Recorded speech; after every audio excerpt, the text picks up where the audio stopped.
terms of what we're going to talk about today, a bit of an overview of what real estate finance is, the sort of the what, the why, and the who.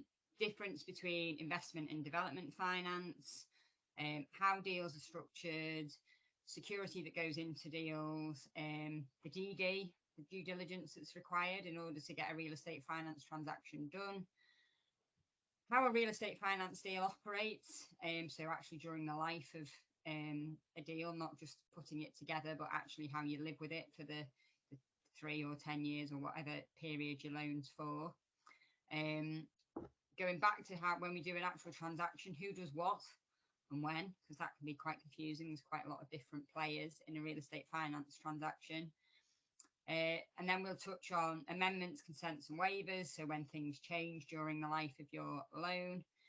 And then something that's a bit topical, SLL, so sustainability linked loans and green finance in real estate. And that is, we'll touch on that very briefly, but just it's a bit of a hot topic, especially in real estate. So I'll just talk through a couple of the requirements and some practicalities of drafting, just so you've got an idea. So real estate finance, it's huge. It's a massive, massive part of the real estate of the UK economy, in fact, of the global economy. So the basics of it, of what it actually is, it's in essence a loan secured by some property and then the income that is connected to that property. So easy commercial example is a block of student accommodation.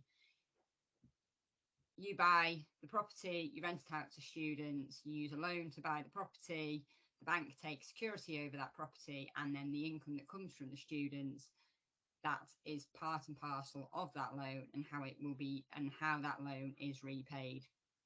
So you can use real estate finance to develop properties, acquire them, and then to add value to them. But in essence, it's always the actual property, the bricks and mortar, that are part of the financing. And that's where real estate finance is different to leverage finance, corporate finance, acquisition finance, which is very company related. The big reason I like real estate finance is the bricks and mortar. You can actually see what you're getting. So the reason borrowers use loans in order to finance their real estate developments or their acquisitions is they pay interest on the loan, but then ultimately they can make money out of the property, and all they have to pay back is the interest on the loan and obviously the capital amount that they borrowed. But they are able to take the upside from the increase in value or from any additional rental income that comes out of the asset during the life of the loan. Obviously, if it all doesn't go to plan and the loan agreement is breached, the lender will exercise their rights under the security and take possession of the asset so that they can get their money back. So that's how they get their money back. And they're only entitled to do that in a default scenario. So who provides money for real estate finance? Traditional banks, debt funds, life insurance companies. Funding real estate is very, very popular, depending on, and we'll talk about now the reason so many people there are so many different entities that provide the financing. It depends on the risk profile. So that leads us neatly into what are known as the 3 C's of commercial real estate lending. So collateral, cash flow and credit. So if you take nothing else away from the fundamentals of real estate, this is what you want to think about for any real estate financing. So any lender is basically using their money, the loan, to earn a risk-adjusted return to protect against principal loss in a downside scenario. So that means a risk-adjusted return is the price that they will charge for that loan. So if they are lending to if they're lending on a petrol station that they know is contaminated, then that's a very risky proposition. And so the price for that loan will be much higher than, for example, a block of student accommodation that has been in existence for 5 years, is top grade, and is nominated by a Russell University. So that's lower risk, and the price of the loan will reflect that. But what the other part that the lender is looking at when they do a loan is, what is the chance of them getting their money back in a downside scenario? So when I said before that they would take security over the asset, that's to protect them from having to have that asset as their own in a default scenario. Now, generally, lenders don't want to do that because that's not their day job, but they don't want to take an asset that they're not going to be able to sell on, that they're going to have to manage. If it's a development, that they're going to have to develop it out and then finish it off in order to get their money. So when they're structuring the loan, what they're thinking about is what they're lending against, how risky an actual asset is it, how much money does that asset produce, and then the credit is the chances of it going wrong. So there's a bit more detail on this slide around those 3 points. So the collateral is what you give them for the loan. So that's the asset that they're trying to make more money out of. And that's what they're worried about being stuck with if the borrower was to default on their loan. So they ideally want good quality assets in a solid market sector. So things like student accommodation, logistics, industrial buildings. So currently you'll see a lot in the news, retail assets are a bit of a hard sell to a lender. Office, albeit there's just been positive news in terms of the local Manchester market on offices. Following COVID, the office market is more risky for a lender because it's very hard to see how that market will carry on in the next 5 years or what it will look like. So that tips into the cash flow point. So the lender needs to have enough operating income from the property to cover the cost of the loan. So in the same way that when you have a mortgage, you will pay interest on that mortgage, and that is paid for generally by your wages. If you are borrowing money for real estate finance, the interest, which has to be paid every quarter, needs to be paid by the income generated from the property, so generally by rental income. But you can't have just enough rental income to cover the interest costs. Lenders like to see a bit of headroom. So over the last 12 months, as interest rates have gone up, but rents haven't necessarily gone up, if you've had a borrower who didn't have much headroom in their facility, then they are really struggling to pay the interest costs. And that's why the banks want to look for headroom. Now, when we talked about before is the risk profile. If you haven't got much headroom, but you still need to borrow some money, that loan will cost you more because there is an increased risk to the lender that you won't be able to service the debt, or that asset that they have lent money against won't recover in full the loan. And that's why some loans are more expensive than others. And then in terms of credibility and credit of the borrower, the lender will, while with real estate finance, you are very much focused on the bricks and mortar and the asset. They want to know that the borrower has a clue as to what they're doing. So that they know how to operate a building in whatever sector it's in, that they've got experience, that they've got a solid and reputable management team. Because back in the days of the financial crisis, what you did find that was people assumed that anybody could buy property, buy property with a loan, and they just automatically make money on it. And you had a lot of people who didn't know how to manage property, and the banks lost a lot of money basically. So the bricks and mortar are the key part of real estate finance, but the banks also want to know that as a borrower, you have a solid management team, and you have some experience of managing real estate. So there are two different types of real estate finance. So there's investment finance and development finance. So investment finance is known for dry assets. So they're generally completed and stabilized assets. You have one drawdown at the start of the facility, which quite often is to buy the property or to refinance. You might be changing lenders, And so you'll have one drawdown at the start of the facility, and generally every quarter there's a regular payment of principal and interest, so that over the life of the loan you pay the interest as it falls due, and then the amortization profile, so the repayment profile, is such that by the end of the 3 years or the 5 years you will have paid down a significant chunk of the loan. And then at the end of the facility you'll either refinance with the same lender, but with a reduced loan potentially if it's the same asset, or it's what's known as a bullet repayment, and you will pay off the rest of the loan because you're selling the building or you are moving lenders again. Why would you move lenders? Variety of reasons. Sometimes the lenders ask you to, possibly because you've had lots of problems between the asset. But what you might find is that if you've bought a building and it was a bit risky, and you've maybe bought a building that had lots of voids, and you needed to do some refurbishments to stabilize the asset and really boost the income. At the point at which you bought the asset, you may have had to go with a lender who will provide a higher pricing because it was a slightly more risky asset. And by the time that during the life of that loan, you've stabilized the asset, you've got more regular income, and you are able to move to a lower price loan. So that may be one reason for refinancing. Some real estate finance borrowers stay with the same lender for 20 years. So I've got some loans that I have acted on.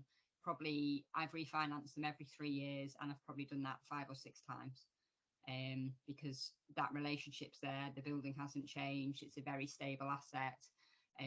So that happens as well. It's not one size fits all.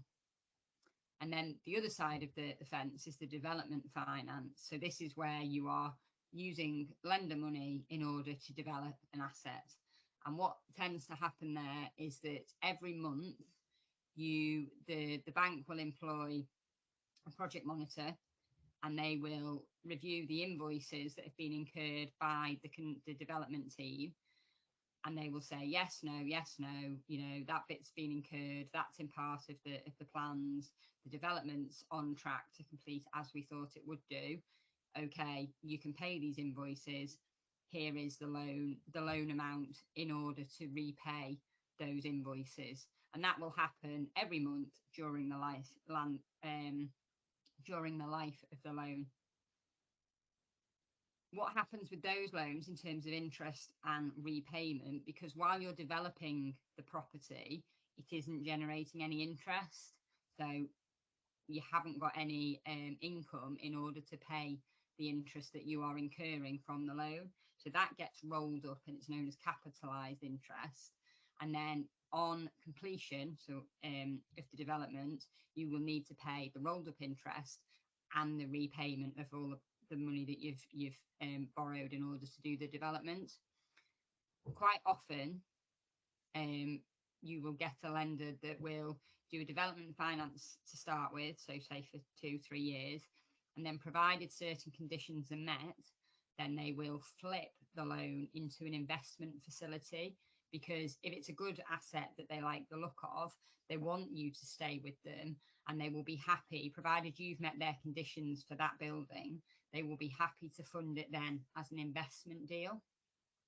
And the reason that that's beneficial is investment finance is fundamentally less risky than development finance. So you will pay a higher price for development finance because development is just risky.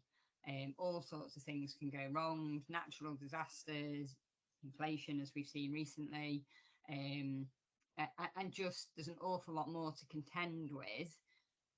And then once you've stabilised the asset, so you've delivered it on time to spec, and you've got your tenants in, the lender can go, all right, okay, now we can see where you're going to get your income from. The price of your loan goes down. And then you go into more standard investment terms. So you start paying interest on a quarterly basis. You may start paying down the loan. And that can be quite a smooth transition. Other times, the development doesn't go to plan. You don't meet the conditions. And then you either need to go and find different development finance or refinance it somewhere else. But fundamentally, investment already done, stabilised, nice, easy asset that just services the debt, development, a bit more exciting. We're building it out the ground, and then we will have a stabilised asset and we'll move into investment finance. So how is a REF deal typically structured? Well, if any of you have ever done any corporate finance, you'd be delighted to hear that REF deal structures are typically really simple. So usually you have what's known as an SPV, so a special purpose vehicle that has no other assets other than the property. So the borrower holds the property directly, or there might be one or two companies that sit between it, possibly for tax reasons. And then sometimes you'll have a holding company that sits above it that might be required to give a guarantee. So we've got a little structure chart, but you can see how straightforward that is. So you've got your borrower. If you have a group structure, typically you'll see one borrower, one property. The lenders go in at borrower level. The company will generally give a share charge over each of the borrowers. And then you've got the shareholder sitting on top of that, controlling the whole thing. But it's much less complicated than when you have corporate finance. And there should not be any other streams of income within each borrower. So it's literally, what does the property produce? Generally rent. There'll be associated items, things like insurance proceeds, lease surrenders, but everything will tie to that property, rather than if you do corporate finance and there's all sorts of random, there's hire purchase agreements, there's IP agreements. It's a lot cleaner with real estate. So that's why that structure chart looks lovely and tidy. And it is reflected in the deal documents as well. So we spoke earlier about security in real estate finance. So this is how the lender protects itself should the loan go wrong. So there's a lot of similarities on investment and development. In investment, both you end up getting, generally speaking, you'll get a debenture from the borrower, which has a charge over the property. In the case of investment, so remember the property is stabilised and producing income. So you'll take an assignment of the rents. And then the important piece in investment facilities is the charge over the controlled bank accounts. So in investment finance, the rent will come into a bank account, which is generally controlled by the lender. So the rent comes in, and then there's what's known as a waterfall. So certain costs can come out, and within those costs include payment of the principal and the interest. Once it's trickled through that waterfall, payments connected to the loan, the payment of principal, the payment of interest, any costs incurred by the lender, any hedging costs, then you may get a surplus. Depending on the commercial arrangements, that surplus can then be moved into a general account, which is generally operated by the borrower. And once the money's come through into that general account, the borrower can typically do with it as it pleases, because for that quarter, all of the obligations to the bank have been paid. So you can have that money, the borrower can, and then the next quarter, the rent will start to drip into that blocked account, and it'll just filter through. If you get to a situation where there has been an event of default, money isn't able to leave the blocked account, so you won't have that surplus dripping into the general account. It will stay in the lender controlled account, so that the lender can pay down the loan or service any of its loan related costs. And then also the general account, which is operated by the borrower in an event of default situation, that will be basically the lender has a floating charge over the general account that will crystallize, and they will then control the general account.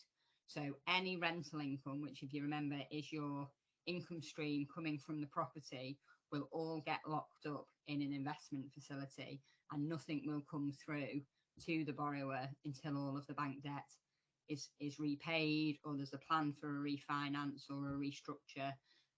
So from a lender's point of view, it is protecting the income stream. Other security that's taken is charge over shares in the borrower. So if you remember in that structure chart, you would have potentially shares debenture from the borrowers, but you also have a share charge at the level above. And the reason for that is it's to give the lender options. So to avoid stamp duty, it may be a more sensible option to sell the shares. We've got a question. Does it crystallise? The lender will exercise. So the question is, does the general account crystallise upon a single default, or do they have discretion? At the point at which a lender is crystallising a floating charge over a general account, it's all gone pretty wrong. So it isn't the events of default in a facility, which we will come on to. That there's grace periods, there's conversations between the lender and the borrower.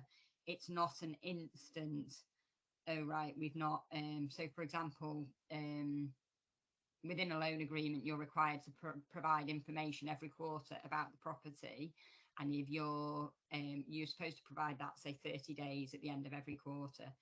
It would technically be a default if you provided that at 35 days. But most lenders will have a discussion with you and then they won't call that as a default. It's not immediate, but if the bank has decided to use its acceleration rights and default under the debenture, then at that point it will crystallise. So it's not a single default, but if the lender has got to the point where they've had enough, then yeah, we're done basically, and they've got control of that. I'll be honest, I've only seen that happen 3 times. I've done a lot of deals, and at that point it had all gone really horribly wrong. So right, so that's covered that off. Other security, sub-deed, assignment of shareholder loans. So quite often there's intergroup debt, so subordinated debt, and you take an assignment of that subordinated debt alongside your share charge, because otherwise your shareholder loans, which is typically where the subordinated debt comes from, if you're taking the share charge but you don't take an assignment of the debt, of the shareholder debt, then they can potentially block the transfer, and you end up with a load of debt that you can't do anything about as a lender. So it's always, if you're going to go down the share charge route, you should also be taking an assignment of the shareholder loans. Duty of care agreement we will touch on in more detail, but in essence, quite often with a property, the borrower might not manage the property, so it might not collect the rent. You might have a third party managing agent.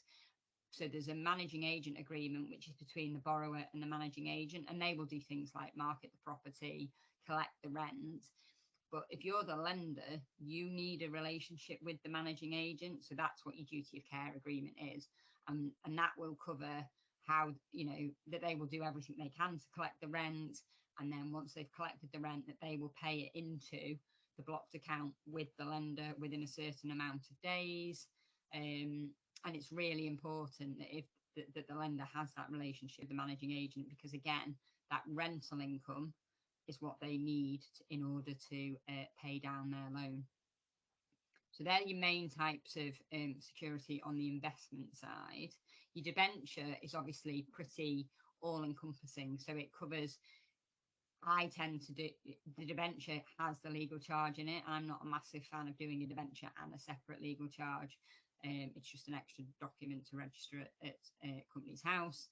So if you can put it all in one document, that makes much more sense than having millions of different security documents knocking around. On the development side, same again, you've got your debenture, which again will take a charge over the property, but that property at that point can quite often just be their land while the development is progressing. What you may have, if it's not spec development, so by that I mean you are doing a development and you've got an agreement for lease in place, so that once you've completed the building, somebody's already signed up to come in and take it and rent it from you. So if you're doing that, then you as the lender want to take an assignment of the agreement for lease, because that again is where the income stream is coming from further down the line. And if anything goes wrong with the development, you need to be able to step into those agreements, so that if you are building out the property or taking it on immediately post practical completion, then you have access to those agreements, which are how you are basically getting your money back. Same with the assignment of the collateral warranties. So the collateral warranties are basically the promises. The development team who are doing the development, obviously a bit like the duty of care, they have an agreement between the relevant development parties, so employer's agent, the architect, the building surveyor, the fire engineer, the lift engineer. They all have relationship contracts with the borrower. If you're the lender, you need to be able to step into that, which is why you take the assignments of the collateral warranties. And then you'll also take a charge over shares for the same reason that we talked about in investments, and the same with the subdeed. Quite often in development, you'll find there's an equity contribution, and the lender will do that because they don't want to fully fund. They want to know that a development is fully funded, but the lender doesn't necessarily want to fully fund it.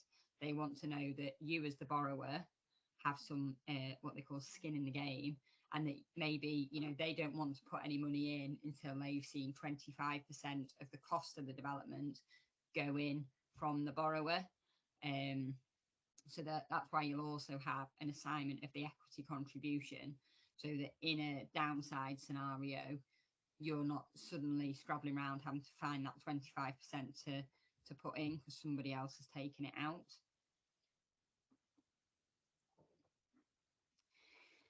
So when you're doing a real estate finance deal, there's endless DD due diligence. So you've got legal property due diligence report. So that's the lawyers doing certificates of title and looking at the legal title of the property.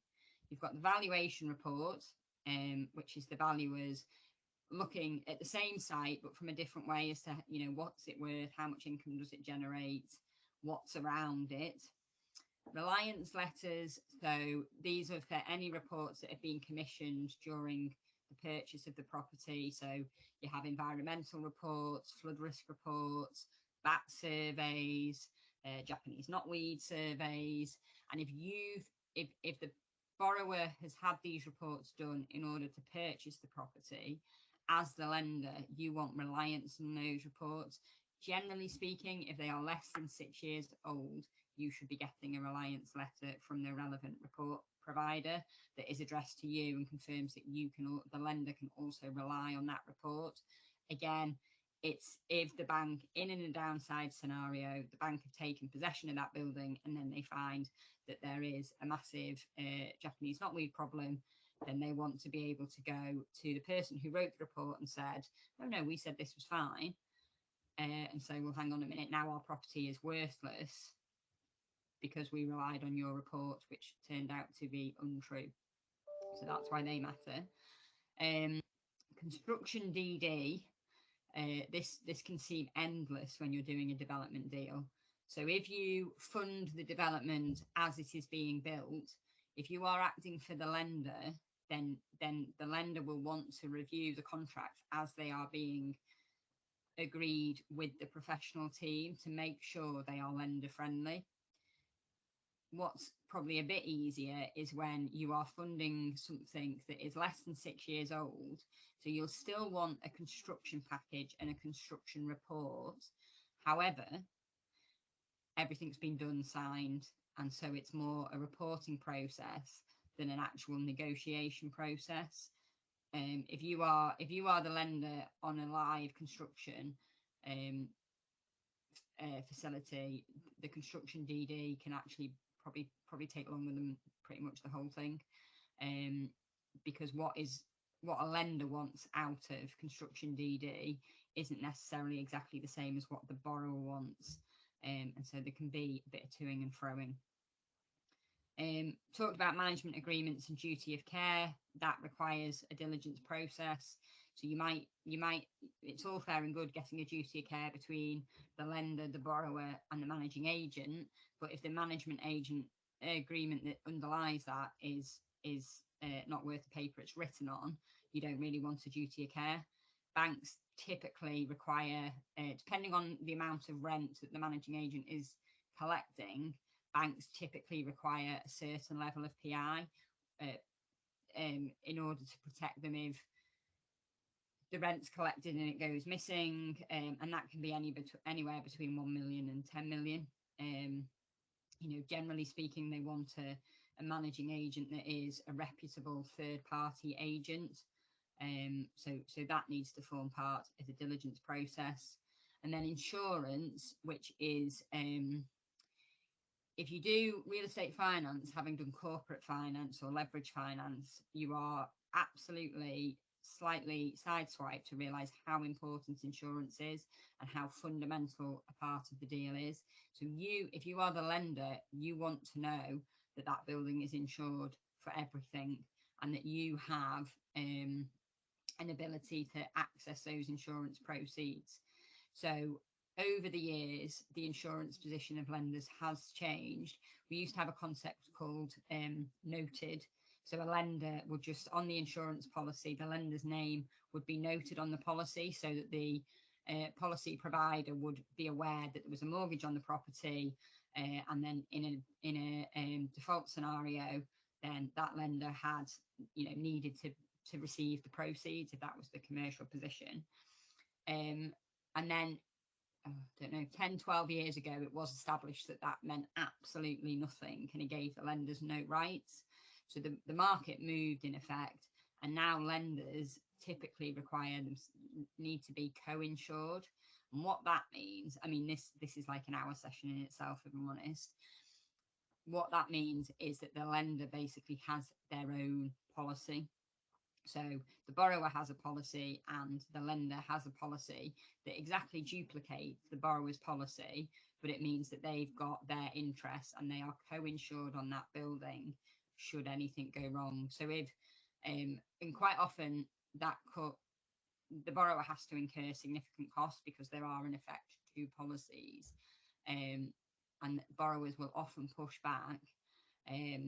But it's few and far between lenders now that won't allow that to will revert to noted. Some lenders have their own sort of special policy that assets up to say £5 million can be added to their internal policy, just so they know that if the borrower stops paying the insurance premium, and then the building burns down, that they have insurance proceeds available to them to pay off the loan. So insurance is really critical. The way insurance is generally settled is what's known as a broker letter. If I saw from the experience, some of you have got a couple of years, so you've probably seen brokers' letters. They can take quite a long time to negotiate. Brokers generally don't like giving them because they are like a reliance letter. It's like saying, Mr. Lender, we say the insurance is all right. If it turns out it isn't, you can come and see us.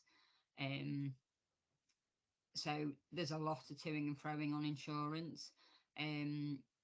But it's just really important to think about it right at the start of a transaction. And typically the borrower and the lender's interest should be aligned.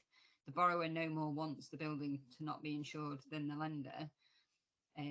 But I think sometimes the lenders have a higher level of what is required than the borrowers. And obviously it's the borrower footing the bill. So that's where the mismatch occurs. So I touched on the legal DD briefly, and again, this is something that could be covered in a session on its own. I sit on the finance side as opposed to the real estate side, so I don't get into the absolute nuts and bolts of the legal DD, but quite often parts of the legal DD tip into the loan agreement and are relevant. So on the basics, there are different forms of reporting. So you have the CLS, City of London certificate of title, which latest edition is the 8th edition. The way that it's quite a massive document, and the way it works is it has a load of disclosures, and if there was nothing, if the property was utterly clean, the title was utterly vanilla, you just confirm every disclosure and say nothing to disclose, nothing to disclose. It'd take you 2 minutes to do the certificate of title. If we ever received that, we'd immediately be suspicious that somebody hadn't actually done any DD.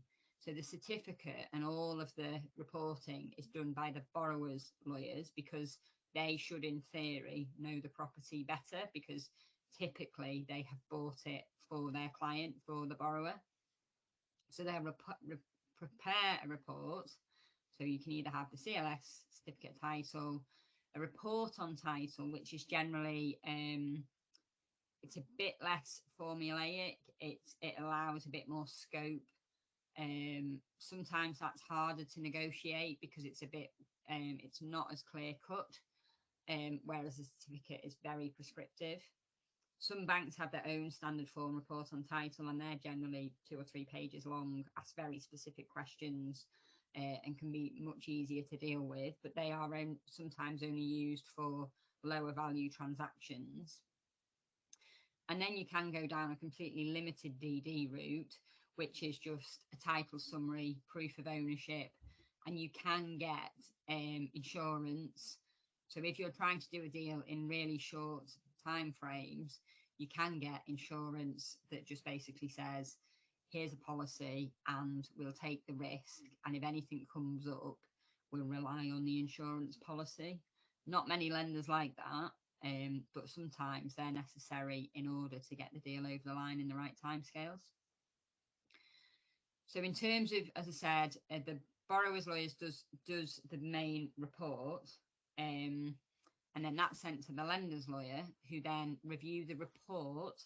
They don't review the underlying documents, so they rely on the borrower's lawyers disclosing everything in that certificate of title or report on title, and they then produce what's known as an overview report for the lenders, which will say there's these issues, and they'll generally rate them, you know, red for urgent, red for like high risk, and therefore that will generally need to be resolved before the loan is entered into, down to sort of amber and green. We've got a question: how to determine whether borrower solicitors will give COT or whether the lender solicitors will do their own DD? No, it's not generally negotiating strength. Quite often, so the lender's lawyers may do the DD if there's panel issues, PI cover levels, or just reputational capacity. So main clearing banks, well, many lenders have a panel, and the reason they have a panel is if I'm brutally honest, they want to know that a certain level of PI cover is in place. So they'll want to know. I've had borrowers' lawyers on the other side, and their PI cover is £5 million for the whole practice, and we're doing a loan for £25 million, and the bank, the lender, won't let them do the DD because the report prepared by the borrower's lawyer is addressed to the lender as well. If the PI cover is not sufficient to cover the loan, then that report isn't worth it to the lender. PI cover, you can't just up your PI cover just for one transaction. That's not how PI works. You would have to keep that level of PI cover across the whole firm for the life of the loan, and then a bit more. So firms typically will not increase their PI cover just to do one transaction. It's not worthwhile. So the lender's lawyers may at that point step in. And if that's the case, the borrower's lawyers just provide a pack, a bit like when you buy your house. They just provide all the information, and the lender's lawyers then need to turn that into a certificate of title. That can be slow because obviously there's a flow of information to take place. The lender's lawyer needs to become familiar with the property, whereas the borrower's lawyers may be completely familiar with it, but sometimes that is required. Reputation ties into that a bit as well. I've also had borrowers' lawyers who bought a property 20 years ago, never looked at it since, and and the bank just didn't want them doing the certificate because they just said, we don't know when you last did a certificate. We know you also do divorce law in the afternoon. So how do we know that you actually, have the skill set for this? And then there is also capacity. So if you've got a large portfolio, so sometimes some of the deals I do will have 20 plus properties. Typically, those kind of borrowers have suitably sized lawyers, but not always. So sometimes some of those portfolios that are 20 plus have been acquired over many, many years. And their lawyers may have just bought them in dribs and drabs, and then in one go they've got to prepare 20 certificates of title. They might just not have the team to do it in the timescales that we're trying to do. So there is a conversation to be had over who will do the DD, but typically it will be the borrower's lawyer, and then the lender's lawyer will overview it. So hopefully that's covered off that.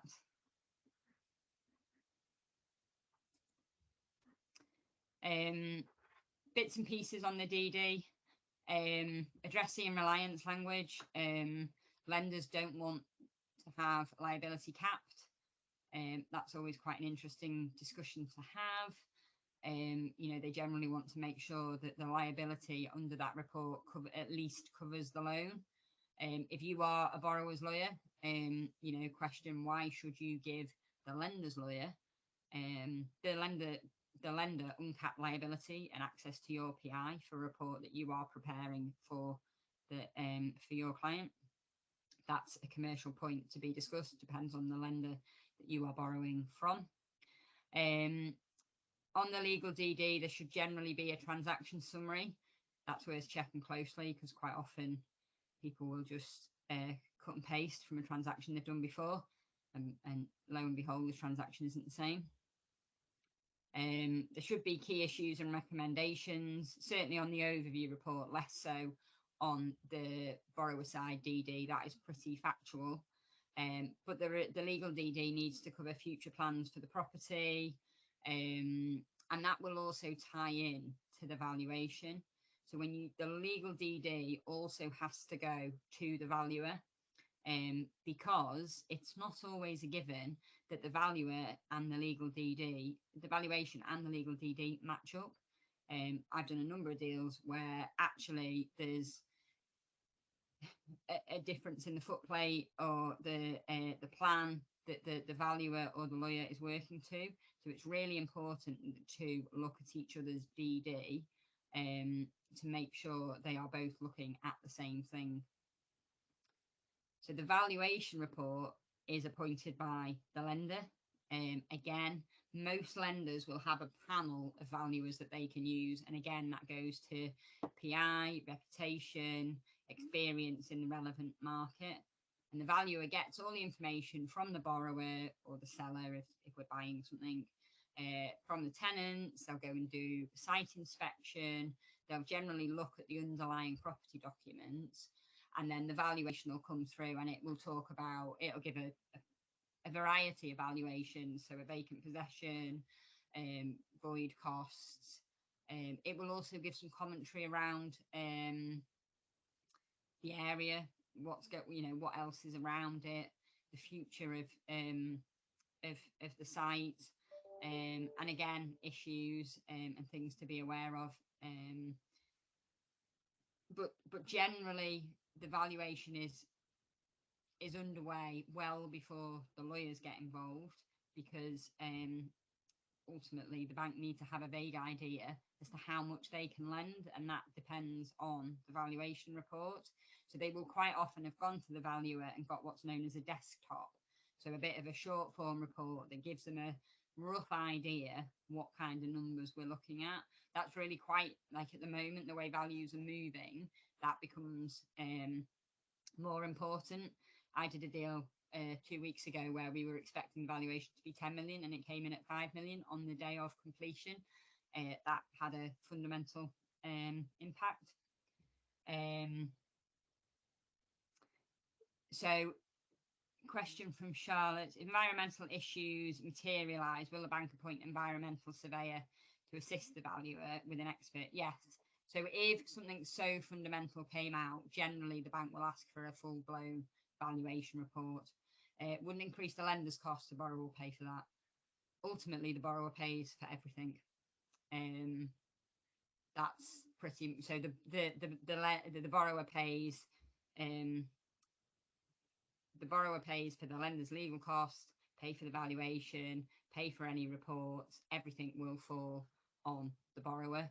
So if something so fundamental was to come out, an extra report will be required, but that will be at the cost of the borrower. And quite often, if something so fundamental has come out, that report will be needed, because otherwise,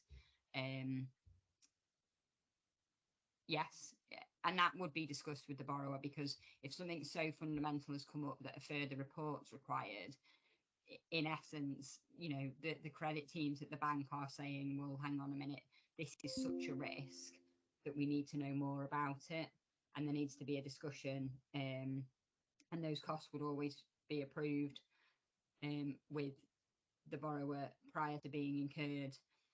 Something during the life of a loan, if there was a default scenario and it turned out that, I don't know, there'd been some fraudulent DD, I've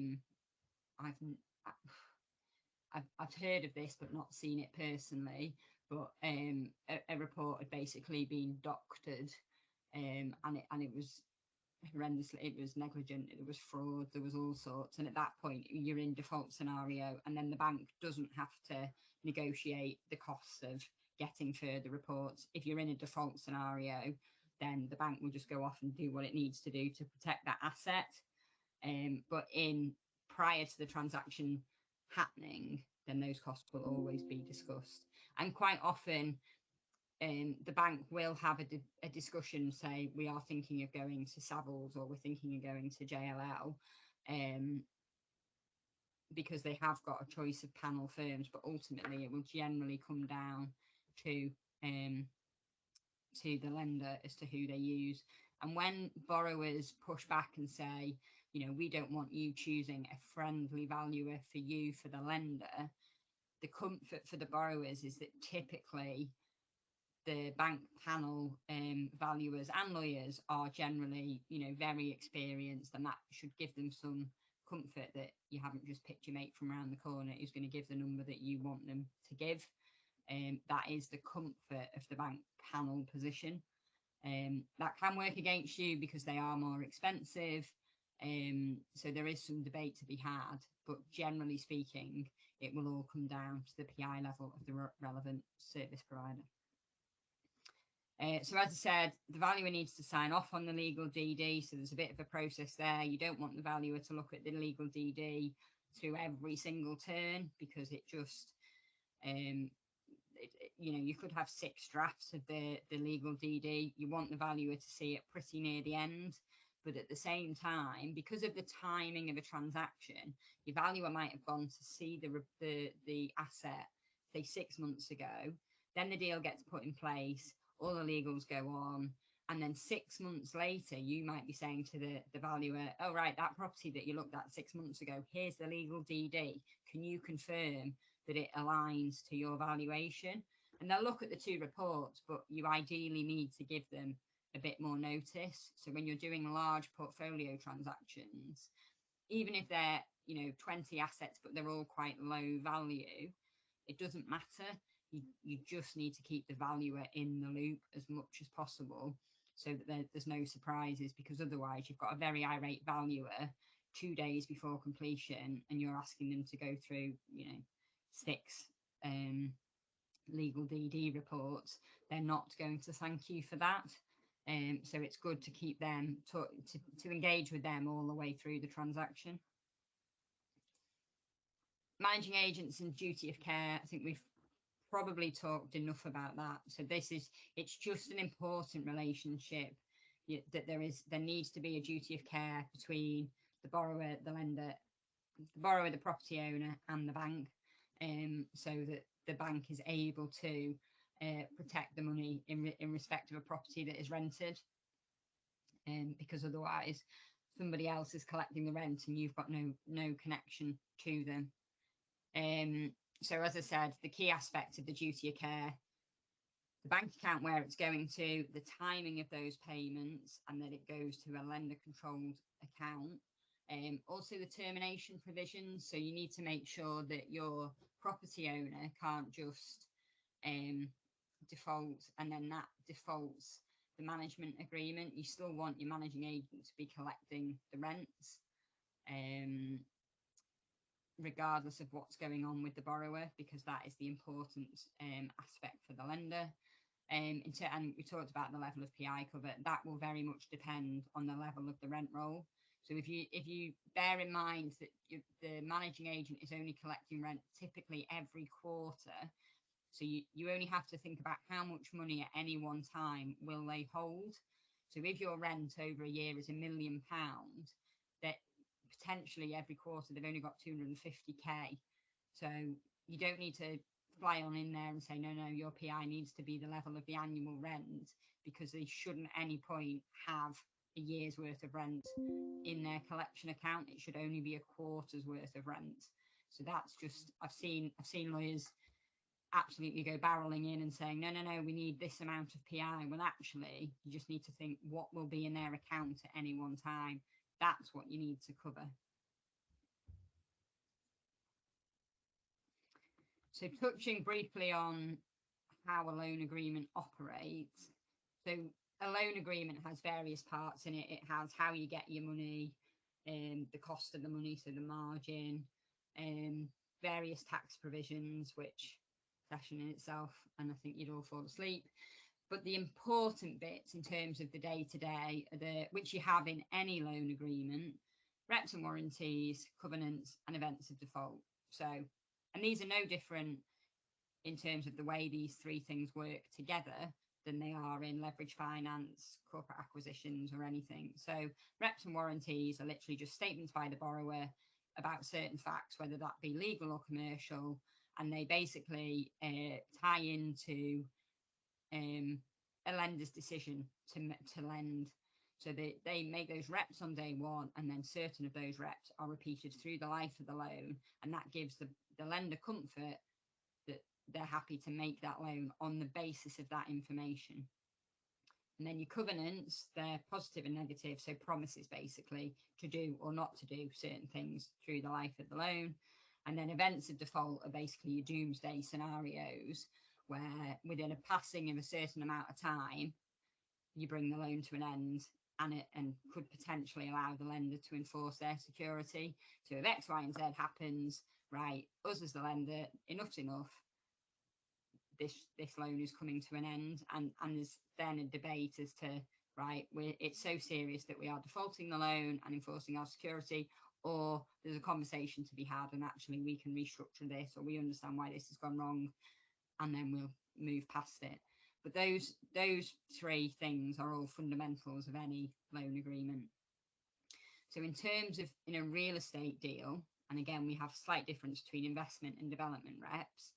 So you'll always get reps about the ownership of the property. Sounds utterly fundamental, but you just need to make sure, especially if you're dealing with trusts or any remotely complicated structure, that your borrower owns the property, that you know who is the owning entity, and that matches up with the land registry, that matches up with who is granting the security.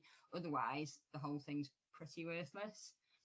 In an investment facility, you'll have monitoring of the property. So typically every quarter, you'll provide the lender with a monitoring of property report, and that confirms all the tenants are still in the building, any disputes, any rent arrears, and that typically comes in the form of like a spreadsheet.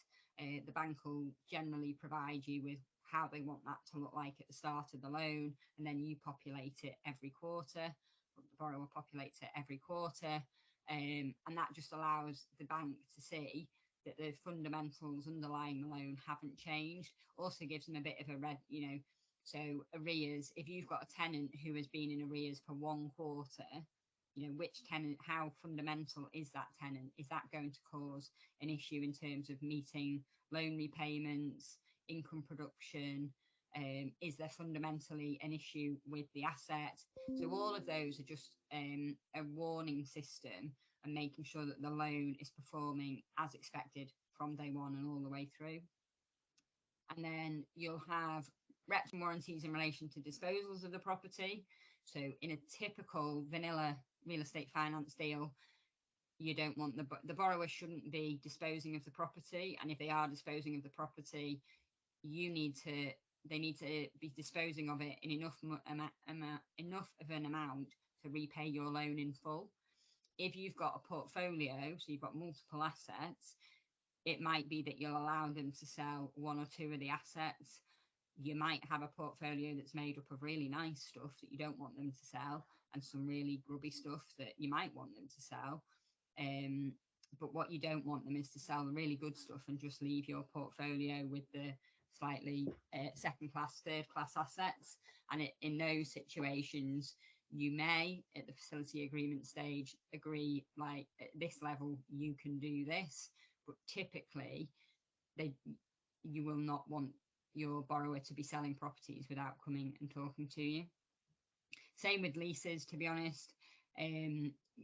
On day one, you've got the position in terms of leases that are in place, the rental income that's coming from them, who the tenants are, because as part of the DD, you want to know how strong a tenant you have in the building.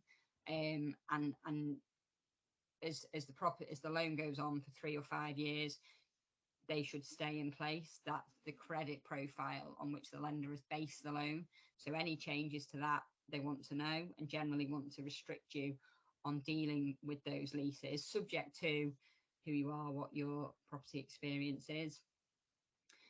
Managing agents, they want to know that the managing agent, they have control over changing the managing agent, and that the managing agent will continue to operate in accordance with the terms of the management agreement. Insurance is usually some pretty big reps and warranties, just confirming that insurance will be kept in place, which is always a bonus, and the terms of those insurance, providing annual premium confirmation, and just generally promising to keep the insurance in the same state that it was when the loan was entered into. Acquisition of more properties. Typically, in a real estate finance deal, there isn't enough headroom in a facility for more properties to be acquired. So there's generally a restriction on that, unless you've gone to the bank and said, actually, I know we borrowed 10 million quid, but we've seen something else. Can we buy this? And then you'll end up amending and restating the loan and dealing with some conditions in order to buy that property with a new part of a loan. If you have a facility that allows for acquisitions, typically your lender will set around some conditions. You can buy something up to 1 million quid without telling us, but then you have to secure it to us within, upon purchase. So all of those are just what the profile of the portfolio looks like from day one and all the way through the loan. In terms of development, again, as you'd expect, ownership of the property is still important when you're developing it. But then also it's more focused on the actual development. So is the development proceeding in as per the original plan, cost, timing, spec? Is all the professional team still in place? If you are replacing the professional team, the lenders will want to know. They'll want to know why. They'll want to know the terms of those appointments. They'll want to have collateral warranties to be put in place. So you will have to give reps and warranties in relation to all of that. Insurance very much remains key in development as well. And then future plans, just if the building has been built as a speculative development, what are you doing in terms of marketing it? What are the future plans? Have any consents for future plans being obtained? All just the information that feeds into the credit decision for the lender to make the loan. Good old financial covenants. So this is the ongoing measurement of the financial metrics of the transaction. Pretty fundamental for the lenders. And again, as you'd expect, they are different for investment and development. So investment, both have a loan to value cost. So your loan, the loan that you have outstanding versus the value of the property. Pre-global financial crisis, there were some loan to values that were like 90%. Nowadays, anywhere probably between 40% and 60%. So your loan needs to be significantly less than the value of the property. Now, you get the property valued on day one, and now in an investment facility, it's a dry asset, it's stabilized, so you know the value of that asset. The development, that could be bare land on day one, so you may get a variety of different values. So practical completion but nobody in it, practical completion fully let, and then that's just the commercial deal that the lender and the borrower will do. In an investment facility, typically the lenders will ask to revalue the property, have the right to revalue the property once a year.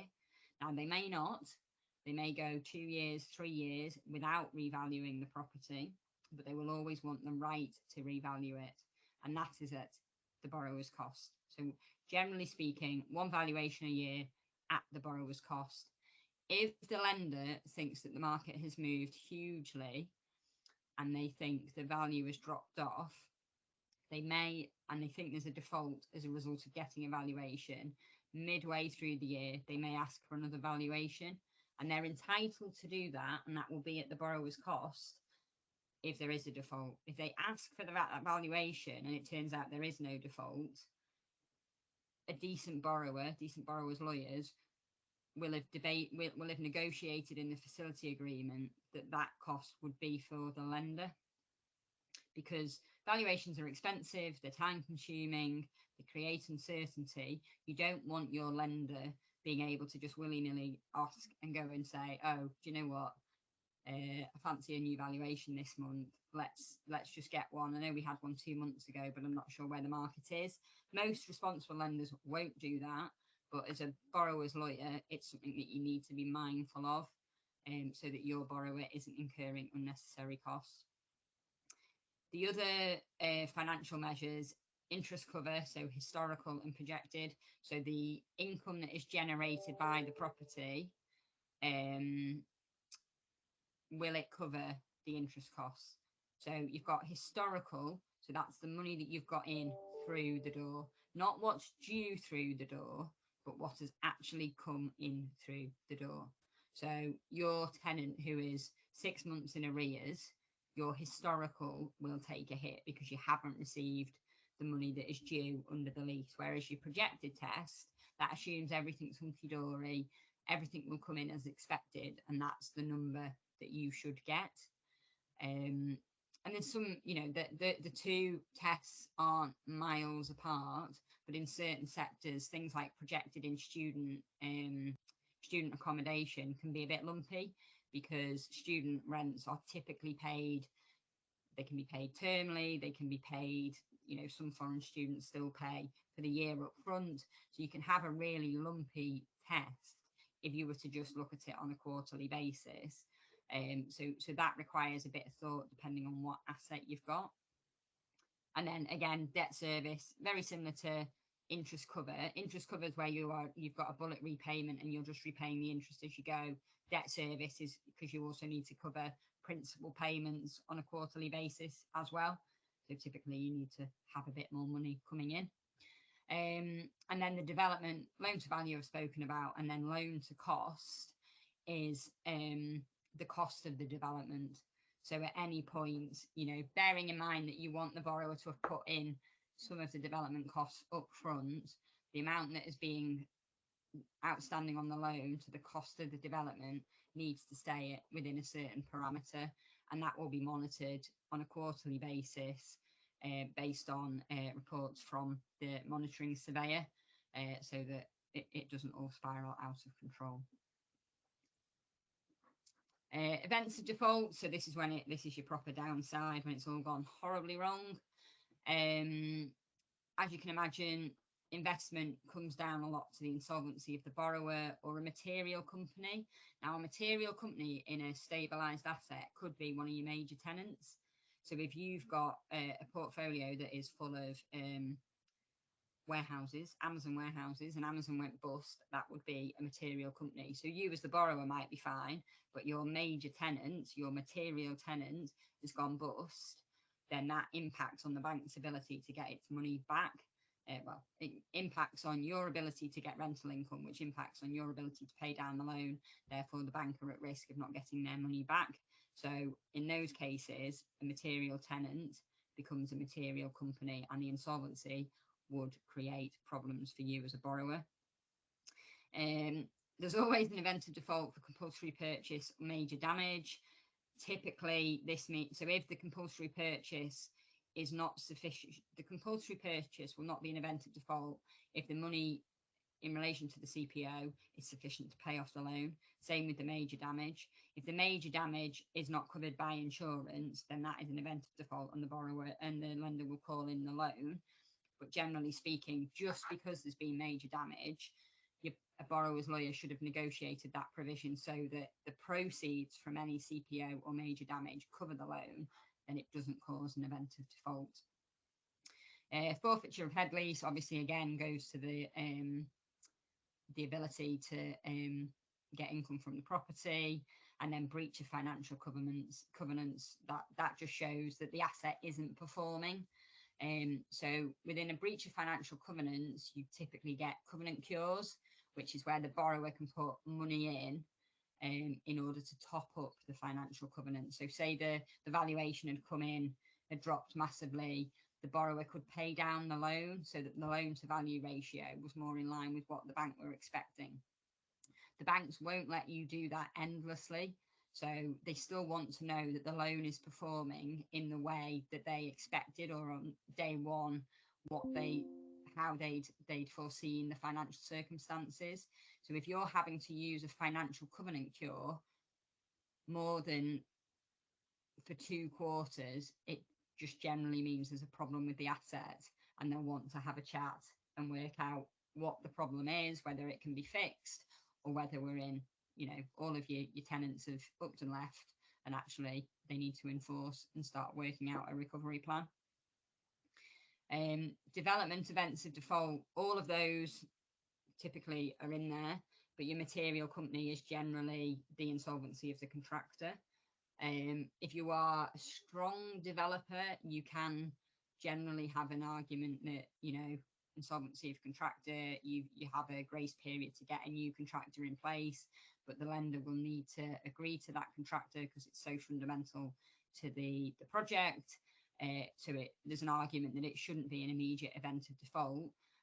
There is if you've chosen a contractor because they were cheap and therefore it turns out they actually didn't have any money and didn't know how to do the job and overrun massively, that shouldn't become apparent just as they go insolvent. There should be some warning signs along the way.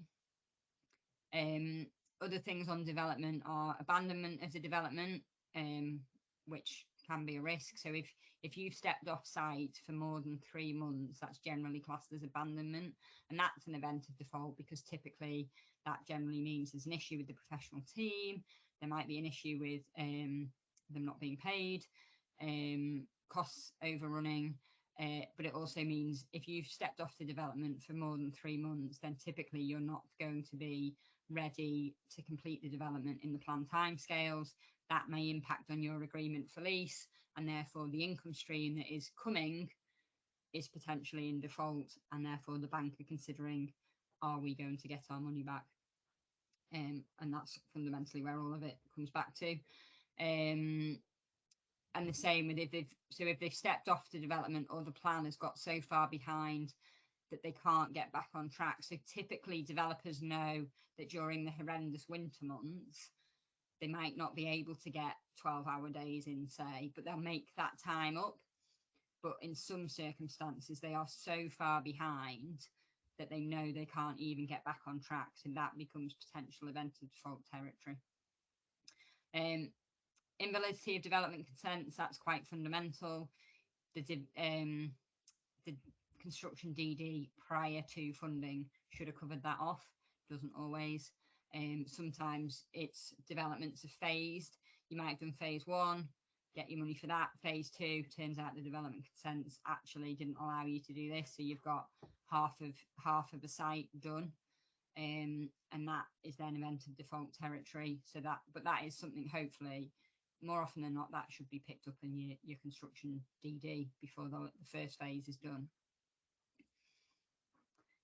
So that's a lot of things that go into a deal. Hopefully you can sort of work out who does what and when, but ultimately that's sort of the order that people get involved. So quite often the investment agents know about the deal 2 years before anybody else, because they're trying to take the asset to market. Obviously your borrower's involved at that point, but then the lenders will be approached with we're looking to buy this, or we've bought it for cash and now we want to refinance it. The lenders will then typically go and talk to the valuers and say, what do you think this is worth? Which gives them an idea about whether they can lend against it or not, and then they'll make a decision. The lenders will go off into a credit discussion. What are the risks with the asset? What are the risks with the credit team? Do we like this sector? It isn't just that one asset that they are looking at. They're looking at the wider sector, the wider area. They're also looking as a lender, so how much exposure do they have to Amazon already? How much exposure do they have to student accommodation? So it isn't just, oh, look, isn't this building great? It's not great if actually already that bank's loan book is already full of student accommodation, because if the market falls out of student accommodation, they're basically a bit snookered. So that all forms part of their decision process. And then the lawyers get involved. Typically, when the lawyers get involved, everybody just considers that the deal's been done, and the lawyers are just writing down some words and putting it onto paper. But it's at that point where the legal DD and the actual putting the words onto paper make people really think about what they're saying they will do with the asset, how will they operate the asset, what they can and can't do with leases going forwards. So that does focus minds, always takes a bit longer than people think. And the property DD is the key bit, where things may just come out, covenants that people didn't know about, searches come in that reveal issues, and most things can be resolved, but it just does take a lot longer. And as I said, most people at that point have already been discussing the deal for 6 months, so the lawyers just become a bit annoying, and people become a bit short-tempered. But at the end of the day, nobody would thank us for just saying, oh, actually, yeah, that title's fine, or yeah, do you know what you want? You can do whatever you want with this 10 million quid. Or you putting, as the borrower, promising that you will do X, Y, and Z with the property when actually you're going to do something else, or a loan agreement saying you can't do any development when your plan is to knock it down completely. So the lawyers do add some value. Monitoring surveyors on a development, they are involved early doors. You would generally have the borrower's monitoring surveyor, employer's agent, but then you'll also have a bank appointed monitoring surveyor. So they've got a duty of care to the bank, and they'll all be talking to each other. They typically all know each other, and the monitoring surveyors will regularly switch between acting for the banks and acting for the borrowers. So it's just a different type of reporting for a different end user. And then the ongoing valuation. So if you're the valuer that's done the day one valuation, you will generally be the valuer throughout the transaction, unless you get kicked off for whatever reason. It can happen, but at least once a year, you will probably be asked to do a valuation. As I said, that can be waived, doesn't always happen. But they're generally, it's unusual for a facility to go a full 3 years with no interim valuation in the meantime, so the bank knows how the asset is performing. And sometimes as a borrower, you might want another valuation to be done if you've done some fundamental changes to the property, or you've had 2 new tenants come in. It's in your interest that property is revalued, because you might want to be able to leverage against it and get more loan. So it's not always just a lender side request. Sometimes as a borrower, you may say, actually, we want to talk about some more money. you know, I've spoken to the valuer, he's had a, you know, finger in the air moment, and actually the property's gone up, I don't know, 10 million. So can we have a chat about, and you won't know that until you've done the valuation. So you put your loan in place. They typically last 3 to 5 years. It's a long time in real estate. Even in real estate, things change over 3 to 5 years. So it's not to say that you won't amend documents, you won't come and ask for consents. So if you work on leverage finance or corporate finance, you can be asking for consents once a month because the business changes or new opportunities come along. That's less regular in real estate, I'll be honest. But that's not to say you don't need consent letters, waiver letters, and amendments. The security, obviously, the due diligence process is expensive. So if every time you amended the facility, you had to retake the security, that becomes very expensive. Different law firms have different views. Fundamentally, you need to make sure that the borrower confirms in a deed that the security that was put in place on day one continues to secure any changes to the facility. So if you are increasing the debt from 5 million to 10 million, you may do that as a new facility, but if you don't, you just amend the existing facility because you don't want to retake the security. Then you need a security confirmation deed from your borrower saying that, yes, I fully understand that the debt has increased, has doubled, and that security continues to secure that additional debt. You can't just, even if it's all monies, it's important to get that borrower confirmation.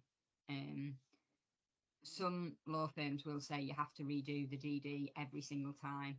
Lenders don't typically like that because they know it's really expensive for their borrowers. But at the end of the day, each should be considered on a case-by-case basis because you need to make sure that as a lender that any changes have been covered and that your security still holds. If in doubt, retake, but you can't just blanket say in every single situation you'll need to retake security. Quick touch on SLL and green loans. So sustainability, ESG, green loans, sustainability linked loans are all sort of buzzwords. I won't lie, doing green and SLL in real estate finance is probably easier than in the corporate space. I've done green loans at 5 million. I've done sustainability linked loans at 400 million. And all I will say is that they're changing all the time. So of the two loans, there are fundamental differences between them. So a green loan is a specific project.